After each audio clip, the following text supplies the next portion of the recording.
Dukungan untuk Wahono Nurul di Pilkada Bojonegoro terus mengalir.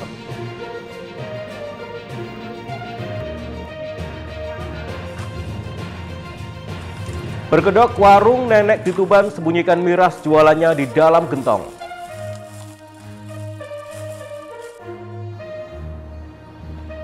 Assalamualaikum warahmatullahi wabarakatuh, pemirsa JTV Bojonegoro. Senang sekali saya Semi Ramadan kembali hadir menjumpai Anda di program Sketsa Bengawan untuk edisi hari ini. Selain dua informasi utama tadi, kami juga masih memiliki informasi dan juga berita menarik lainnya dari Bojonegoro dan sekitarnya. Pemirsa, mari kita ikuti Sketsa Bengawan selengkapnya.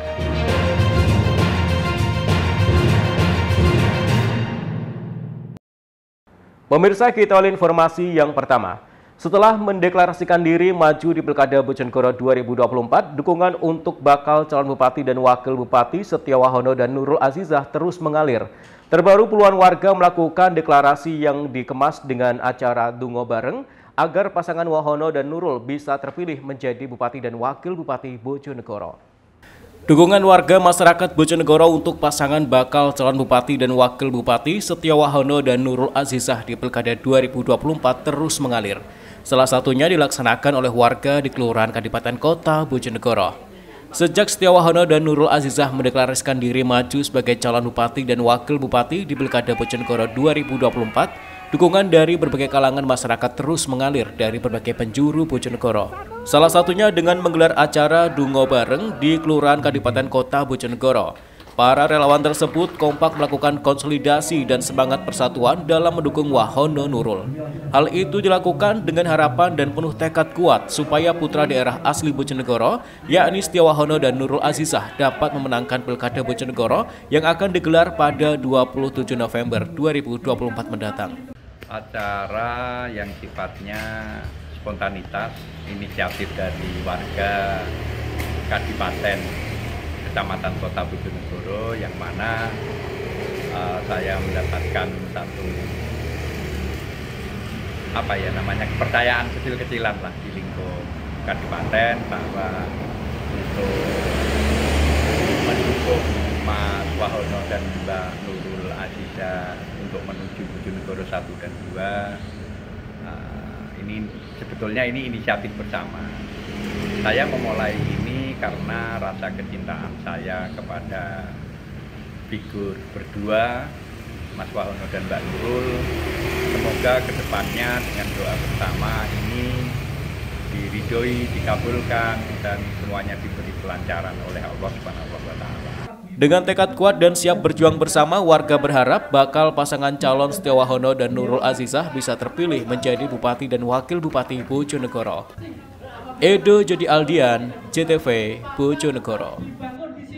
Sementara itu, DPP Partai Golkar resmi memberikan surat rekomendasi kepada pasangan petahana Oni Anwar Harsono dan Dwi Rianto Jatmiko sebagai bakal calon kepala daerah 2024. Dalam penyerahan SK Rekom tersebut dilakukan oleh Ketua DPD Golkar Jawa Timur, Sarmuji.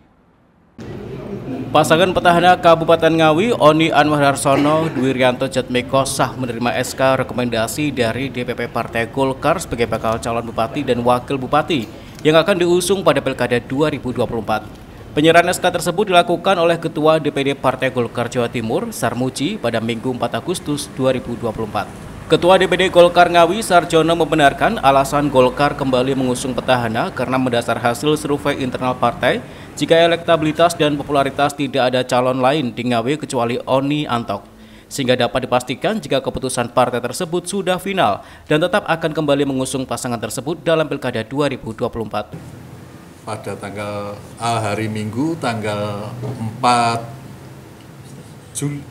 Agustus itu pasangan Oni dan Anto mendapat surat penugasan menjadi pasangan bupati dan wakil bupati yang akan diberangkatkan Partai Golkar di Kabupaten Ngawi. Ini sifatnya sudah final, Pak, ya berarti? Sudah final. Jadi sudah kemarin itu ada dari di Jawa Timur tuh kalau tidak salah sudah 18 kabupaten kota yang secara final itu sudah ada surat penugasan rekomendasi pasangan bakal calon untuk pilkada di masing-masing daerah, termasuk Kabupaten Ngawi. Sementara itu, dengan diterimakannya SK Rekom dari Partai Golkar, maka bisa kembali dipastikan Pilkada Ngawi bakal kembali ikuti calon tunggal.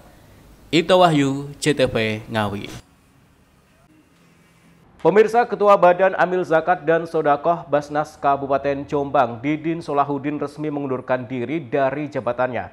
Pria yang akrab disapa Gus Didin ini menyampaikan surat pengunduran diri untuk bisa maju dalam kontestasi Pilkada Jombang. Dirinya mengklaim sudah dijanjikan rekomendasi dari 2 partai yang akan mengusungnya. Didin Solahuddin, Ketua Basnas Kabupaten Jombang, langsung mengantarkan surat pengunduran diri kepada Bupati melalui Sekretaris Daerah. Didampingi sejumlah pengurus Basnas, Gus Didin pamit untuk mundur dari jabatan Ketua Basnas Kabupaten Jombang. Surat pengunduran dirinya diterima langsung oleh Sekretaris Daerah Agus Purnomo. Surat tersebut selanjutnya akan ditindaklanjuti sesuai dengan mekanisme organisasi yang ada. Gus Didin mengaku untuk maju dalam pilkada dirinya sudah berkomunikasi dengan 2 partai pengusung.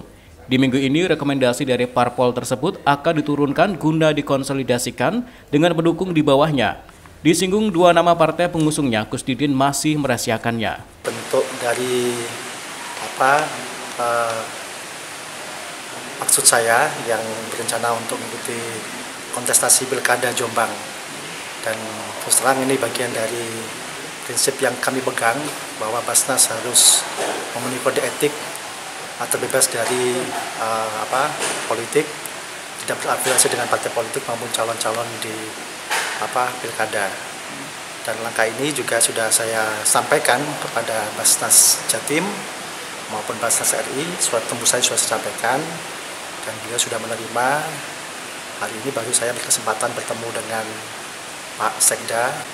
Ini kami masih berproses ya, dan dalam 1 minggu ini kami memang diminta beberapa partai politik untuk berkomunikasi dengan para kiai karena usulan yang tersampaikan ke partai politik bahwa saya ini didorong oleh beberapa kiai Nahdlatul Ulama, sehingga ini proses ini kami lakukan. Beberapa hari yang lalu saya komunikasi dengan beberapa kiai ya, termasuk dengan Nahdlatul Ulama, sehingga harapan saya ketika sudah fix dukungan para kiai, kemudian partai politik juga merespon itu, tentu harapannya kami bisa mendaftar pada perhelatan pilkada tahun ini. Sebelum mundur dari Basnas, Gus Didin sudah menyebar puluhan baliho besar di sejumlah titik keramaian di Kabupaten Jombang. Dengan mengusung tagline Move On, Gus Didin mengaku siap merubah Jombang lebih baik lagi. Pria yang mengaku memiliki basis massa dan dukungan akar rumput ini optimis jika rekomendasi partai bisa dikantongi dirinya akan all out melakukan kerja pemenangan di Pilkada 27 November 2024 mendatang. Saiful Mualimin, CTV Jombang. Berkedok warung, nenek Tuban sembunyikan miras jualannya di dalam gentong. Informasinya akan kami hadirkan sesaat lagi. Tetaplah di Sketsa Bengawan.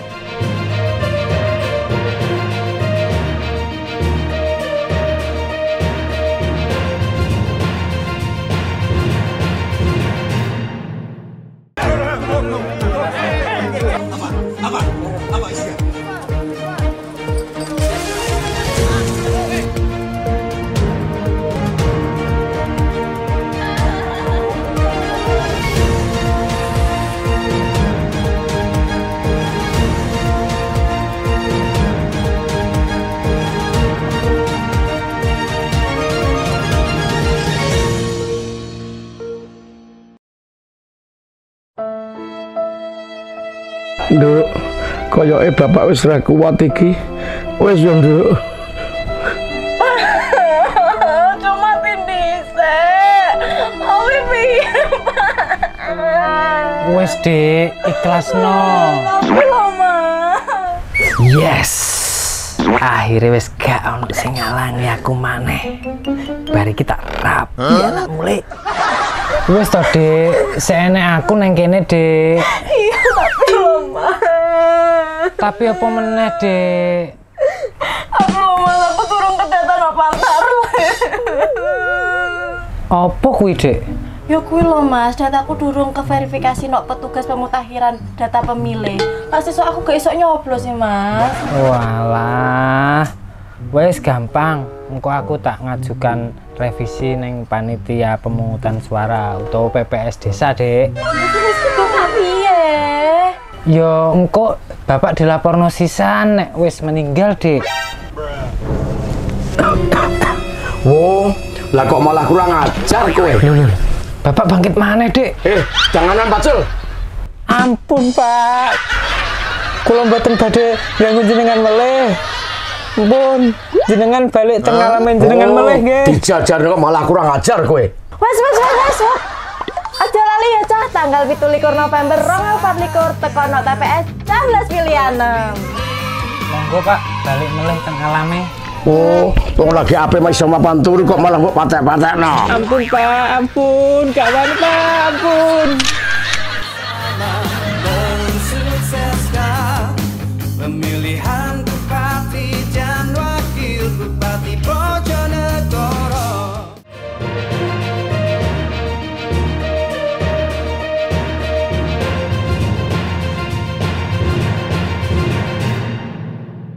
Pemirsa, terima kasih Anda masih di Sketsa Bengawan. Petugas gabungan di Kabupaten Tuban menggelar razia di sejumlah warung yang disinyalir menjual minuman keras ilegal. Hasilnya, petugas mendapati sebuah warung makan milik nenek-nenek yang ternyata menyediakan berbagai jenis miras ilegal. Untuk mengelabui petugas, miras tersebut disembunyikan di dalam sebuah gentong air. Petugas gabungan dari Satpol PP, TNI, dan Polri Kabupaten Tuban melakukan razia di sejumlah warung yang disinyalir menjual minuman keras ilegal pada Minggu malam. Salah satu sasarannya adalah warung makan milik nenek berinisial WN 59 tahun di Desa Kowang, Kecamatan Semanding, Kabupaten Tuban. Setelah melakukan penyisiran di dalam warung, petugas menemukan ratusan miras jenis bir dan anggur dengan kadar alkohol 14,75%, serta miras jenis lainnya yang tidak memiliki izin penjualan. Penggeledahan dilanjutkan ke sejumlah ruangan warung milik sang nenek. Alhasil, petugas menemukan puluhan botol arak yang disembunyikan di dalam 2 gentong air berukuran besar. Agar tidak ketahuan, gentong tersebut ditutupi sebuah kayu di atasnya. Kabid Penyelenggaraan Ketentraman dan Ketertiban Umum Satpol PP dan Damkar Kabupaten Tuban, Solahuddin mengatakan dari warung tersebut petugas mengamankan ratusan botol miras siap edar. Di antaranya 64 botol Guinness, 61 botol bir bintang, 26 anggur merah, 27 botol Alexis, serta 89 botol arak. Kita melaksanakan kegiatan pemeriksaan warung-warung yang menyediakan minuman beralkohol. Hasilnya dari beberapa tempat, khususnya ini di wilayah Kecamatan Manding, saya sebut saja, kita menemukan ada beberapa minuman alkohol, baik itu tradisional ataupun pabrikan. Untuk yang pabrikan kita temukan jenis-jenis itu 64, bir bintang 61, Amber 26, Alexis 27, arak 89,5 botol, ukuran 1,5 liter ya, yang arak itu. Oleh petugas, seluruh barang bukti ini selanjutnya diangkut ke atas mobil patroli untuk kemudian dibawa ke kantor Satpol PP Tuban. Sementara pemilik warung akan dipanggil untuk menjalani tindak pidana ringan. Sigi Muhammad, Husni Mubarak, CTV Tuban. Sementara itu, sebuah truk muatan batu terjun bebas ke jurang sedalam 30 meter di lereng Gunung Lawu, Kabupaten Ngawi. Namun saat petugas akan mengevakuasi kendaraan tersebut, truk derek yang digunakan justru juga ikut terjun ke dalam jurang tersebut.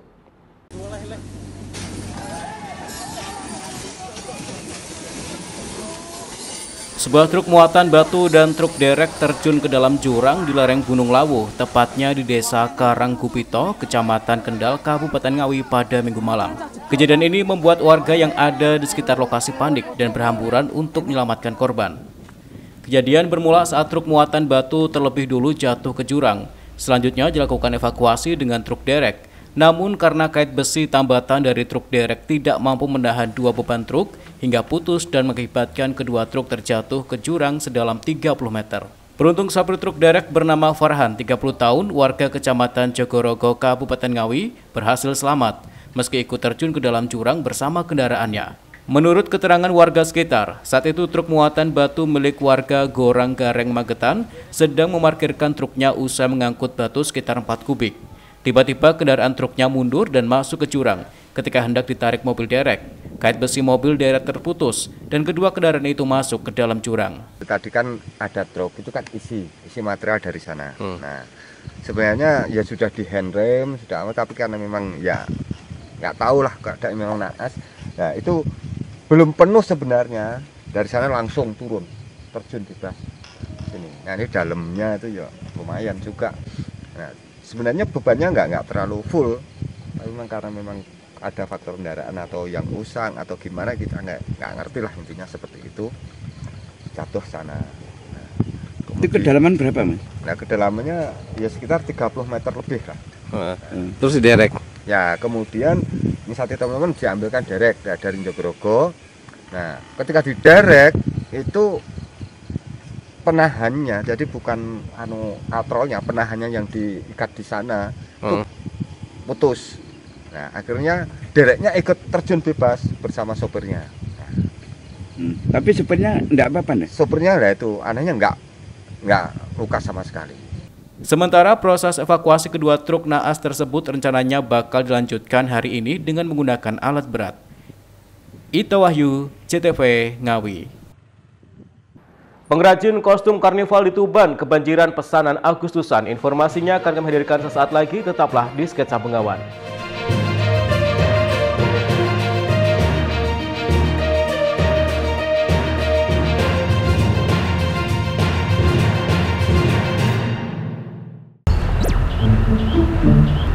Begini Pak, kebetulan saya ini kan warga Bojonegoro yang sudah ber-KTP Bojonegoro dan tinggal di Bojonegoro. Tetapi kemarin ini belum terdaftar Pak di dalam pemutakhiran data oleh panitia Pantarle Pak. Oh iya Pak, terus? Lah saya ini kan juga ingin ikutan nyoblos Pak. Oh iya Pak, syaratnya ingin menikah salinan KTP kali kartu keluarga ini jenengan. Sampun dibawa? Oh sudah Pak, sak menikah? Pak. Loh, kue emang meh? Ngeten Pak, saya juga mau ikut nyoblos. Iya Mas, Masnya bawa kakak sama KTP? Lah dipakai buat apa Pak? Jangan-jangan buat pinjol. Ojo ngono Pak. Ya biar saya bantu input kan Pak. Lah ikutkan Bapak ini saja toh Pak. Toh Bapak ini kan calon mertua saya. Lah ngipi opo aku dadi mertua nem? Rasudi duwe mantu kaya dapuran. Udah, gini Mas. Emang bawa KTP atau tidak? Saya belum ngurus Pak. Wes toh, ikutkan Bapak ini saja. Halah, wes ora. Mohon maaf Mas, kalau belum punya KTP tidak bisa. Lah terus piye iki Pak? Harus mengurus data diri dulu Mas, karena itu syarat mutlak untuk memiliki hak pilih. Pak, sudah saya inputkan datanya jenengan dan sudah masuk daftar pemilih. Jangan lupa, tanggal 27 November 2024 nyoblos nggih Pak. Inggih Pak, terima kasih. Pak, terus saya gimana Pak? Walah lele, gak cuma wajahmu tok sing gak jelas, ning identitasmu ya gak jelas.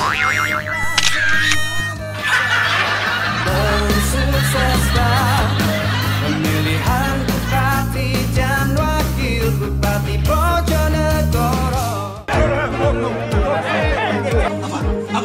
Apa isinya?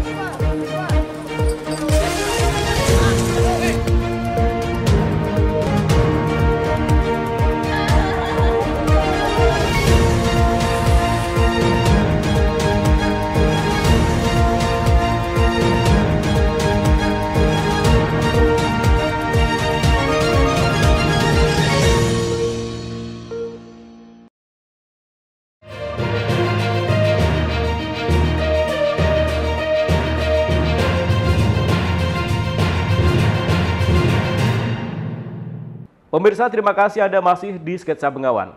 Datangnya bulan Agustus menjadi berkah tersendiri bagi pengrajin sekaligus persewaan kostum karnival di Kabupaten Tuban. Para pelanggan datang menyewa kostum karnival untuk keperluan berbagai acara Hari Ulang Tahun Republik Indonesia yang ke-79.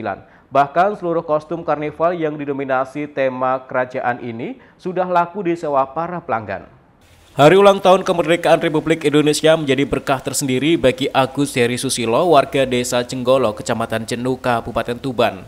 Sejak 2 pekan terakhir, rumah pengrajin sekaligus persewaan kostum karnival ini selalu ramai didatangi para pelanggan. Kostum karnival kreasi Satpam pabrik ini cukup banyak diminati warga. Tak hanya bagus dan berkualitas, Tema burung dan batik yang diangkat dalam kostum karnival menjadi daya tarik para pelanggan. Hingga saat ini, Agus Heri dibantu sejumlah pekerjanya terus menyelesaikan berbagai pesanan kostum baru. Satu kostum, pria 51 tahun ini bisa menyelesaikannya dalam waktu 1 minggu. Sementara saat ini seluruh kostum karnival yang ada di galerinya sebagian besar sudah disewa oleh pelanggan. Agus Heri mengungkapkan usaha baju karnival ini dirintis pada tahun 2018 lalu. Awalnya, ia iseng-iseng membuat kostum karnival untuk anaknya yang ikut lomba fashion show. Hasil kreasinya ternyata membawa sang anak menjadi juara. Hal ini membuat banyak orang yang tertarik datang langsung ke rumahnya untuk membuatkan kostum karnival.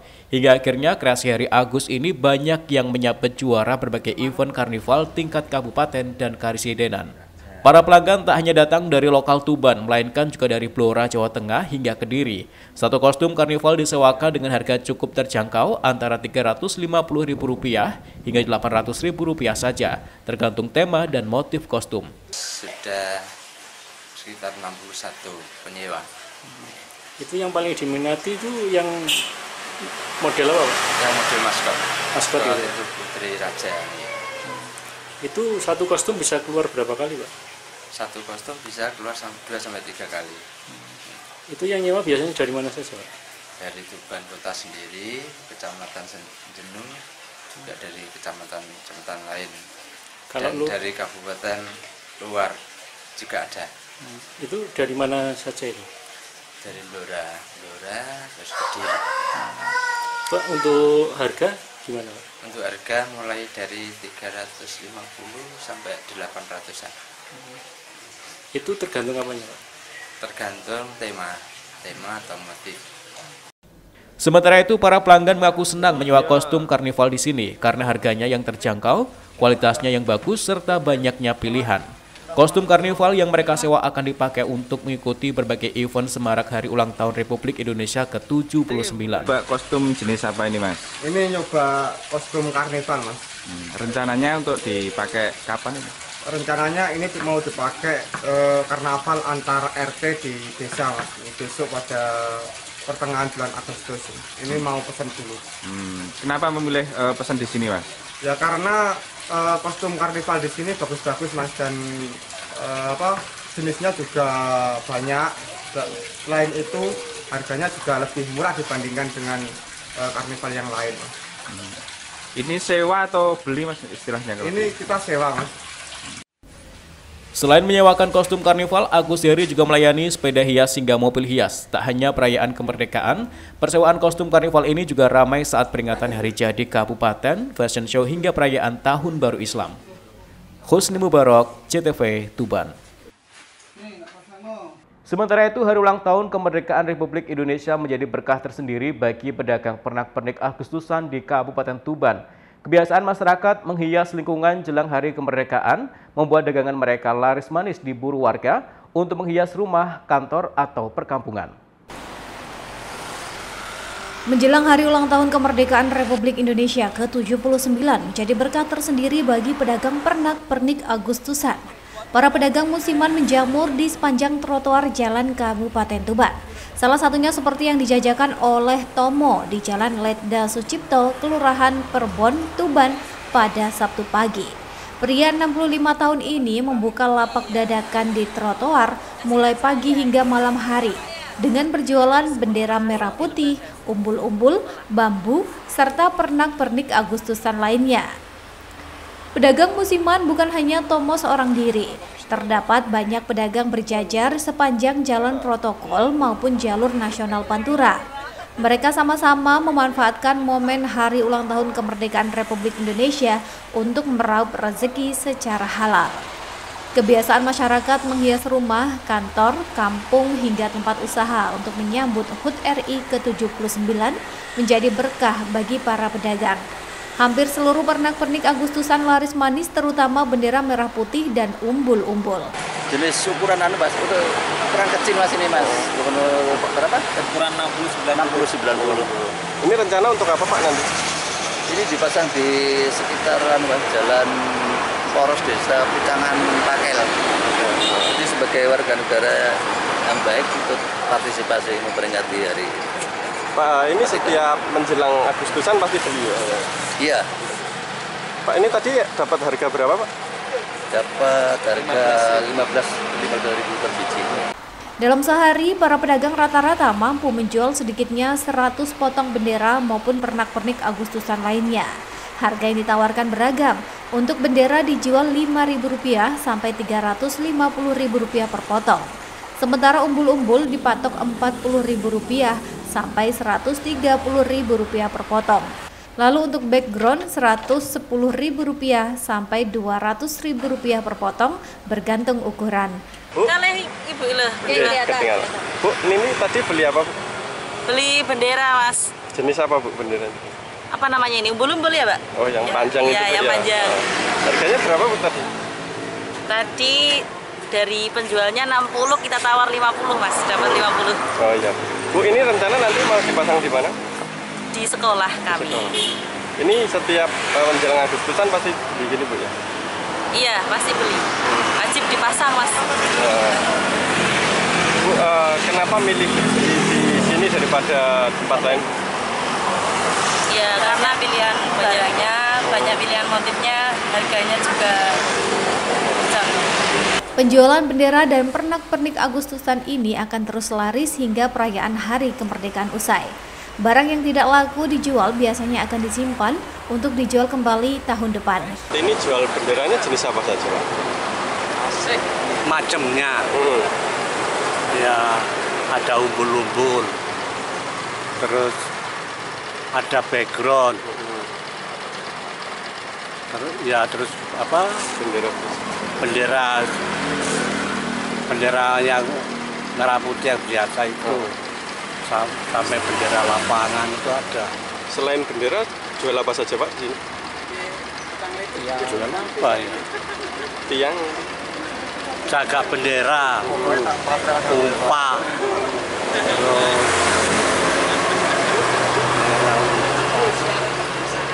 bambu. Bambunya juga, Pak, ya?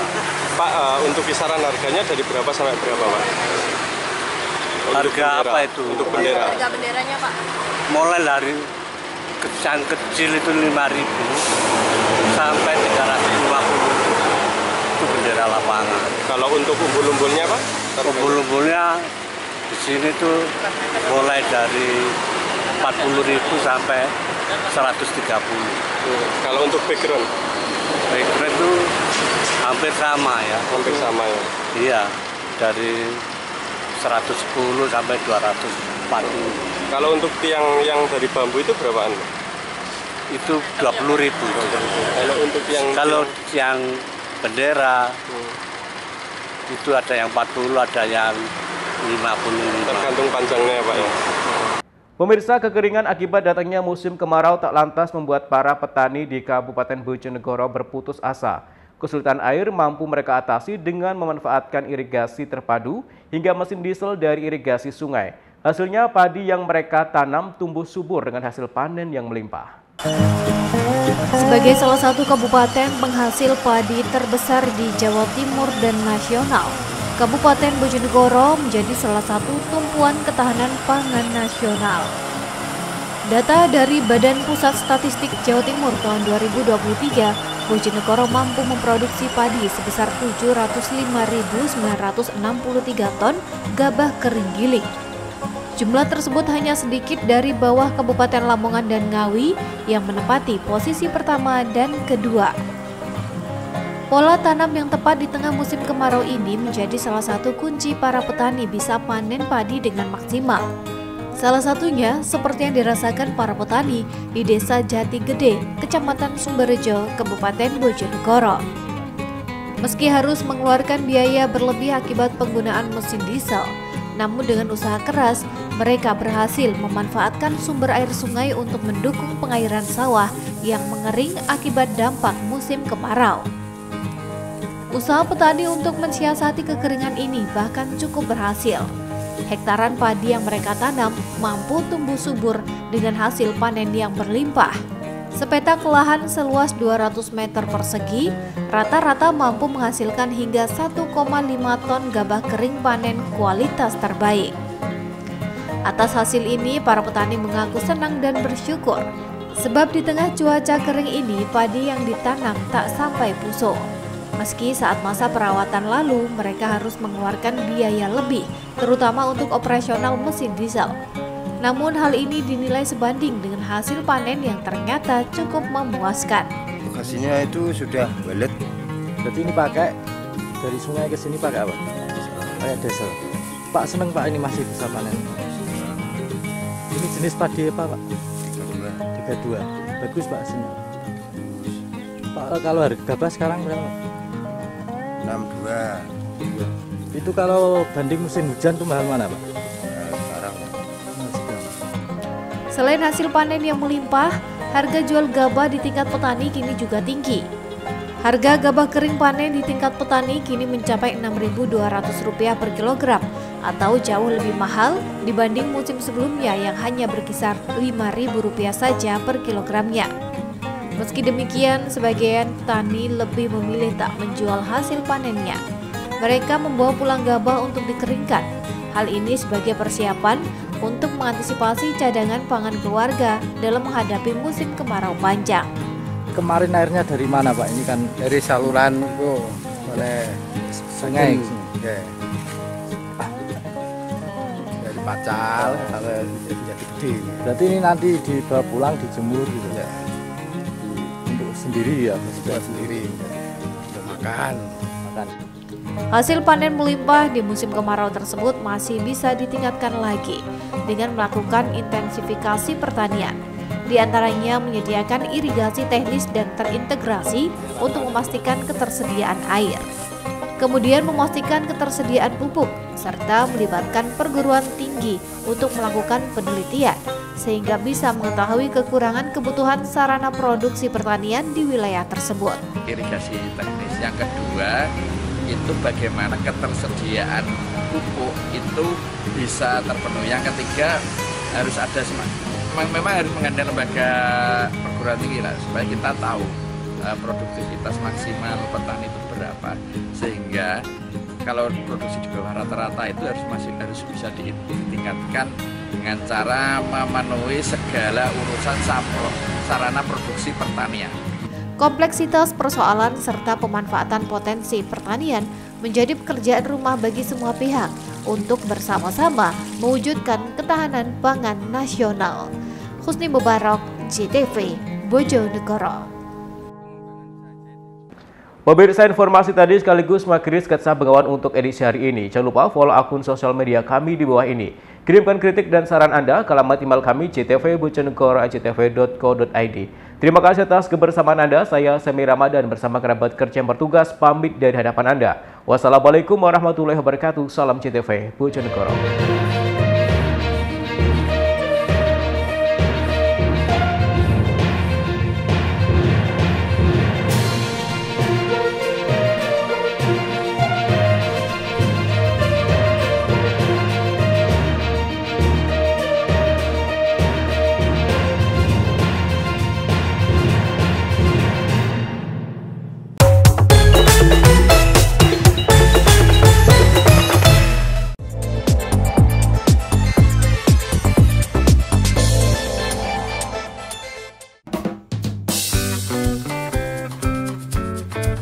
Pemerintah Kabupaten Bojonegoro melalui Badan Pengelolaan Keuangan dan Aset Daerah atau BPKAD mengadakan bimbingan teknis atau BIMTEK mengenai penggunaan dan pemanfaatan barang milik daerah atau BMD melalui aplikasi e-BMD. Kegiatan ini bertujuan untuk mengoptimalkan penilaian Monitoring Center for Prevention atau MCP dari Komisi Pemberantasan Korupsi atau KPK serta meningkatkan kualitas pengelolaan aset daerah melalui Forum Pengelolaan Barang Milik Daerah. Acara yang diselenggarakan selama 2 hari ini bertempat di Aula Hotel Eastern Bojonegoro, dihadiri oleh Kepala OPD, Camat se-Kabupaten Bojonegoro, dan Kepala Bagian yang bertanggung jawab atas pengelolaan aset di lingkungan pemerintahan daerah. Sementara di hari kedua dihadiri seluruh kabit anggaran di pemerintah provinsi. Dengan adanya aplikasi e-BMD dapat dilakukan inventarisasi, pengawasan, dan pemanfaatan barang milik daerah dengan lebih efektif dan efisien, serta meningkatkan akuntabilitas di lingkungan pemerintahan. Kepala Badan Pengelolaan Keuangan dan Aset Daerah BPKAD Bojonegoro, Lulu Alfiah SEMM menjelaskan bahwa BIMTEK ini merupakan langkah strategis untuk memastikan setiap perangkat daerah memahami dan mampu mengimplementasikan aplikasi e-BMD. Diharapkan melalui BIMTEK ini, penilaian MCP KPK dapat meningkat serta sebagai wujud komitmen dalam pengelolaan aset yang transparan dan akuntabel. Para peserta BIMTEK mendapatkan materi dari narasumber yang kompeten, yakni Insinyur Amanah MT selaku Kepala Subdirektorat Barang Milik Daerah Wilayah 1 Kemendagri. Dalam forum diskusi turut dibahas beberapa strategi untuk meningkatkan penilaian MCP KPK. Menindaklanjuti hasil rekomendasi BPK atas laporan keuangan pemerintah Kabupaten Bojonegoro tahun 2023 tentang tata cara pelaksanaan pembukuan, inventarisasi, dan pelaporan barang milik daerah. Yang kedua, ini menyamakan persepsi kepada seluruh pengguna barang untuk meningkatkan nilai pada MCP KPK 2024. Memenuhi indikator maupun subindikator yang telah ditetapkan oleh KPK. Pesertanya untuk ini 2 hari. Yang pertama, seluruh kepala UPD, Bapak Ibu Camat, Bapak Ibu Direktur, Bapak Ibu Kepala Bagian. Hari pertama. Hari kedua, seluruh kabid anggaran di pemerintah provinsi. Ada 38 kabupaten kota. Harapannya nanti tindak lanjut MCP KPK bisa kita selesaikan dan MCP KPK untuk 2024 bisa naik nilainya. BIMTEK ini diharapkan dapat memberikan wawasan dan keterampilan baru bagi para peserta, sehingga mereka dapat menerapkannya dalam pengelolaan barang milik daerah di masing-masing unit kerja. Dengan demikian, Kabupaten Bojonegoro dapat terus meningkatkan kualitas pengelolaan aset daerah sesuai dengan prinsip-prinsip pemerintahan yang baik. Samsul Alim, Yanto, CTV, Bojonegoro.